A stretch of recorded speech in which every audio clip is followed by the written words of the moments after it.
Well, the Switch 2 has been fully revealed. I'm personally pretty excited for the console itself, but the pricing of the games isn't good. It's become a very toxic topic, and there's also a lot of misinformation going around, and it's just not fun to talk about. So while I was planning to make a video sharing my thoughts about the console as a whole, I think I would rather not at this point. They did announce that GameCube games are coming to Switch Online though, that's pretty cool. Talking about Switch Online is something that I tend to do, so I might as well talk about this. I have a lot of thoughts too, so hopefully my rambling is entertaining enough. The first thing I want to talk about is the name change that they're giving these apps. Instead of calling them insert console name here Nintendo Switch Online, they're just calling them Nintendo Classics, and that is a much better title. It's also a lot less annoying for me to say in these videos, so I will happily refer to these apps as Nintendo Classics from now on. Okay, now onto the actual information. GameCube games are coming. Only on Switch 2, but they're still coming. I was skeptical about this ever happening, but I'm very happy to be wrong. The GameCube has so many good games that are stuck on that console with ridiculous prices on the secondhand market, so it's great that more people will finally be able to give them all a try with this app. Eventually. Yeah, as is tradition with these Nintendo Classics libraries, the drip feed begins anew. When the app comes out on June 5th, it will only have 3 games, and I'm not terribly happy about that. If we do get Wii games eventually, I would unfortunately not be surprised if the launch lineup was literally just 1 game. So what are those 3 games? Well, we have the Wind Waker, which people have been asking for ever since the original Switch came out. Now, it's not the HD version, so it doesn't have the Swift Sail or the shortened Triforce Quest, but it is a version of a game that people have really wanted to play at least. Nate Bildorf from Nintendo of America did say that Wind Waker HD is still on the table though. They did add Link's Awakening DX after the remake came out, so maybe they'll do the opposite this time. Who knows? There's Soul Calibur 2, which is a beloved entry in an unfortunately dormant series. The GameCube version also has an exclusive guest character in the form of Link. It's very cool to see this come back, though I was honestly hoping for another proper remaster to happen that has the guest characters from the other consoles alongside Link. I guess that's not very realistic though. Finally, we have F-Zero GX. This is definitely the most popular game in the series, and it's one that I know a lot of people have wanted a port or a remaster of. It's finally back, and with this, every F-Zero game, with the exception of some side stuff like AX and the expansion kit, is playable on the Switch 2. They have no excuse to not make a new standalone game at this point. In terms of quality, it's a very solid lineup, but in terms of quantity, it definitely isn't. They've confirmed a number of games that'll be coming soon after, but they're holding them back. I don't know why they're still doing this. I understand that they want to maintain interest, but this is not the way to do it. I will be less disappointed if each update contains multiple games at least, but that probably won't happen. The other games that they've already announced are Super Mario Sunshine, Luigi's Mansion, Super Mario Strikers, Pokemon Colosseum and Gale of Darkness, Fire Emblem Path of Radiance, and Chibi Robo. This is also a solid selection of games, so I hope they're not added slowly over the course of 7 or more months like I'm fearing. There are some strange exclusions from that list though. Animal Crossing is an odd thing to not show, Metroid Prime 2 at least seems fairly likely to be coming to this app unless they plan to remaster it, and none of the Star Fox games were mentioned either. Mario Kart and Kirby Air Ride also weren't shown, but that kind of makes sense I guess. Those series are both getting brand new games this year, so they probably won't add them until later. Twilight Princess also wasn't shown on the graphic, which is odd, since that's the other big Zelda game everybody has been asking for. The biggest exclusion is definitely Super Smash Bros. Melee.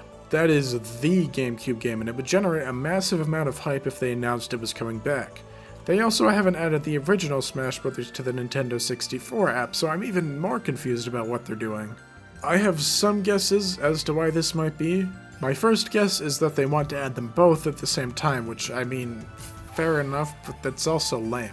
My second guess is that Nintendo is just opposed to re-releasing old Smash Bros. Games in general now, and that would be very sad. They also skipped Smash 64 on the Wii U, so I guess I wouldn't be surprised, but I don't understand why. My final, and in my opinion most likely guess, is that there are some rights issues surrounding these 2 games. Smash Bros. Has an item called the Motion Sensor Bomb, and in the original game and international versions of Melee, it takes its design directly from GoldenEye 007. Additionally, the cloaking device and the Japanese Motion Sensor Bomb in Melee are taken from Perfect Dark. This would obviously mean that they might have to go through Microsoft to release these games, which would be an unfortunate roadblock. Keep in mind though that I'm only speculating. These could turn out to be non-issues and Nintendo might just be weird. Alright, time to fully get into speculation. Before talking about what games I think will come, I want to set expectations for what might not come. Any GameCube game that's already playable on the Switch in some way is also playable on the Switch too, meaning that a GameCube Classics release could be seen as redundant. It might be damaging to the sales of that standalone release or Switch Online subscriptions to have multiple versions on offer. For that reason, I don't expect any of those to show up.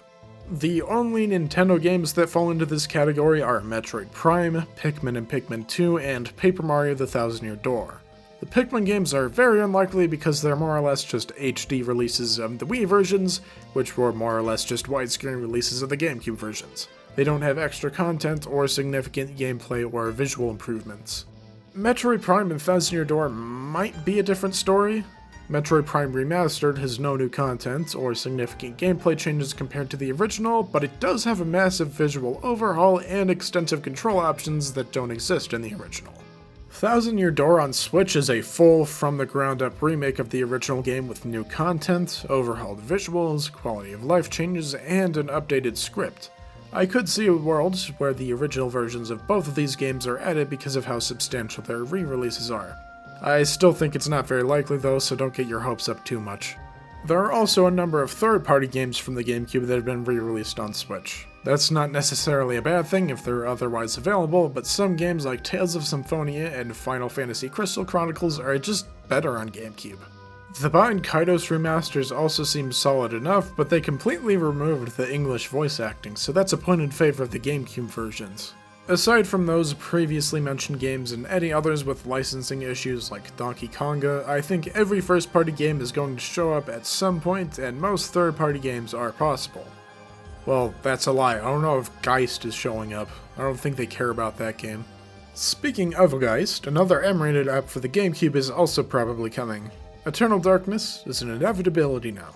I'm not sure how effective some of the sanity effects are going to be with people playing on a Switch 2, as opposed to a GameCube with a CRT, but at least there's going to be some way to officially play it. I am interested in seeing how they handle console features and functions for some games. The first thing that comes to my mind is the GameCube to GBA link cable, which is used very heavily in The Legend of Zelda 4 Swords Adventures. Wind Waker is coming at launch, and it does actually use that for the Tingle Tuner, so we'll see soon enough if they plan to support it. I hope they do, but I'm not sure how it will work. Will they put the GBA screens on the TV? Will they force you to connect another Switch or a Switch 2? Will they use the mobile app? I just hope they do something. Animal Crossing has a few interesting things. One of the Japanese releases features an e-reader support, and I'm not sure how they would handle that. Also, in all versions, you can visit other towns using the second memory card slot. I suggested something like this before with the Nintendo 64 controller pack, but wouldn't it be cool if you could send your own virtual memory card to a friend to allow them to visit your town? Another strange issue is the fact that the farthest that the in-game calendar can go is the year 2030, which is not too far from now. It's basically the Animal Crossing equivalent to the Y2K scare.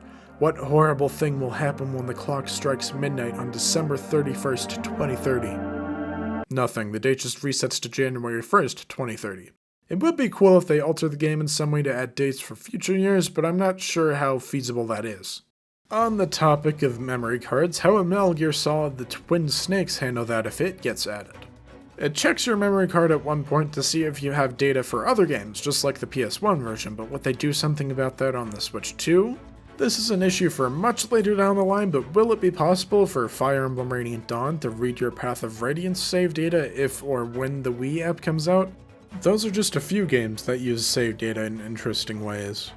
In general, I wonder how memory cards are going to be handled. Every other console on NSO saved data to the cartridges, but the GameCube is the first Nintendo console to use proper discs and save data to a memory card. Will this just be a background process on Switch 2, or are they going to go the PS3 route and set up a virtual memory card tool? I honestly hope they do it that way. Moving on to other potential issues, a very small handful of games use the broadband adapter for online or LAN play. I think it would be awesome if they emulated that feature. It would allow for more screen space per player in Kirby Air Ride, it would make 16-player Double Dash possible, and it would make it possible for Phantasy Star Online to come to the service. That game in particular requires proper servers, so I don't think it's very likely, but I know that people would be very happy if it did make it. I'm also curious how they'll handle the controls for Donkey Kong Jungle Beat. Are they going to find some way to simulate the bongos, or are they just going to come up with some way to map everything to a regular controller? Speaking of controls, I have a question about analog triggers. How are they going to handle them for the Joy-Con and the Pro Controller? I'm not sure how playable some games like F-Zero are going to be without them. They do have button mapping options and that's great, but I'm not sure how much that's going to be able to help with this particular issue. I guess one last thing I'm curious to see them address is the file size of this app. GameCube games aren't very big on their own, but as they add more and more of them, this one app is going to take up quite a bit of space. This is less of a problem on Switch 2 with its 256GB internal storage, but it still could be an issue. It would be nice if they let you manually install and uninstall games as necessary, but we'll see. Even aside from all of those features, I have to wonder how high quality the emulation will be for these GameCube games. It seems solid from what we can see, and I hear the emulation for Mario Sunshine and 3D All-Stars was good, but there's always the worry that it could be bad like the Nintendo 64 emulation. I don't think that'll be the case. GameCube is generally easier to emulate without issues, you just never know. I also hope that online play is better. It would be great if it was more fully featured with options for private rooms and stuff like that, and it would be amazing for Melee in particular if the netcode was really solid. If they want people to stop using unofficial solutions like Slippy, they have to bring their own solution to the table and make it good enough to be worth switching to. There's one last thing that's important to mention about GameCube games, and it is the fact that they're only coming to the Switch 2. The idea that the Switch 1 can't run GameCube games may sound ridiculous at first, but it's important to keep in mind that emulation is more demanding than running games natively, and the Switch doesn't have any built-in GameCube hardware. The only official instance I'm aware of where a GameCube game was fully emulated on Switch was, again, Super Mario Sunshine and 3D All-Stars, but it was probably designed and tweaked specifically to work with that game. I don't think it's feasible for a more general, flexible GameCube emulator to work very well on Switch 1, especially with demanding games like F-Zero GX. I've also heard that hacked Switches with Dolphin emulator installed have trouble running just about anything well, so it's an understandable decision to make GameCube emulation exclusive to the console that can consistently handle it. It's unfortunate, but I get it completely, and I'm not going to be upset about it as long as they keep releasing Nintendo 64 and GBA updates, and they don't increase the price for Switch 1 users at least. And yeah, they definitely might increase the price with Switch 2. Despite what people say about NSO, it is a shockingly good deal for what it is, and that might not last much longer. I fear for the day that the price increases or stuff gets moved to yet another more expensive tier. That's not all that I have to talk about with Nintendo Classics though. They're actually adding new features to the Nintendo 64 app on Switch 2 exclusively. A CRT-style display mode, which is available in the GameCube app as well, button mapping options, and the rewind feature from the other apps are all being added. The rewind I get being next-gen exclusive for memory-related reasons, and the CRT mode I don't really care about, but I really hope the button mapping options are added on Switch 1 as well. That's a massive problem with the Nintendo 64 games specifically, and it would be very dumb if you had to buy a new console to fix it. I don't believe they confirmed if button mapping options are coming to the other apps, but they probably are. That's really all of the other news. Now that GameCube Classics are a thing, Wii Classics are definitely coming one day. The Wii is basically just a more powerful GameCube, so the only thing they really need to figure out is how the controls will work. There are some Wii games on the Switch already, like Xenoblade and Donkey Kong Country Returns, but there are plenty of other Wii games that aren't, and it would be great to have them. With the Joy-Con 2's mouse controls, I also think DS Classics are fair game. It's not a perfect solution for touch controls, but it's fairly intuitive and it would definitely work better than a simple gyro pointer. If they do it, I'm not sure if it would be exclusive to Switch 2 or not though. The Switch is 100% capable of DS emulation, as we can see from the likes of the Castlevania Dominus collection, so it might just be a matter of if they think mouse controls are that much better and if they care about their Switch 1 audience when the time comes for that. Once again, I'm not sure about anything else. Other third-party consoles could happen, but I don't know. Virtual Boy could happen, they seem to have a working emulator for it, but I don't know. 3DS is still pretty unlikely just because it's new-ish, but I guess it could happen eventually. I don't know. Wii U is still unbelievably unlikely, with Xenoblade X on the Switch and Yoshi's Woolly World being accidentally leaked for the Switch in that direct. There's nothing else from that console that isn't too redundant, low quality, or reliant on the gamepad to bring over. So my final guess is that DS and Wii will happen eventually, and that might be it. It's possible that 3DS, Virtual Boy, or another non-Nintendo console or two could make it over though, I just have my doubts. My only worry with all of this is that they're probably going to be really slow to add more consoles. We've more or less had a 2-year gap between every new edition, so we probably won't be seeing DS games until 2027 and Wii games until 2029 at this rate. That's not very exciting, I must say.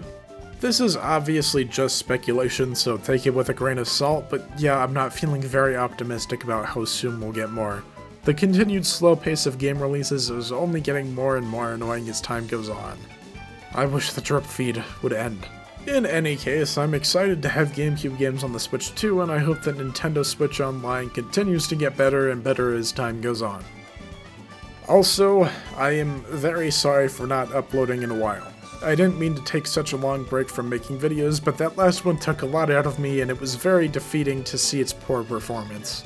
That, combined with some difficulties that I've had with classes and my mental and physical health, really killed my motivation for a while. Things are getting much better now though, and that video is behind me. I won't let all of that get to me too much, and I'll be sure to focus more on videos that I know I'll enjoy making in the future. Hopefully those of you who continue to stick around also enjoy whatever those end up being.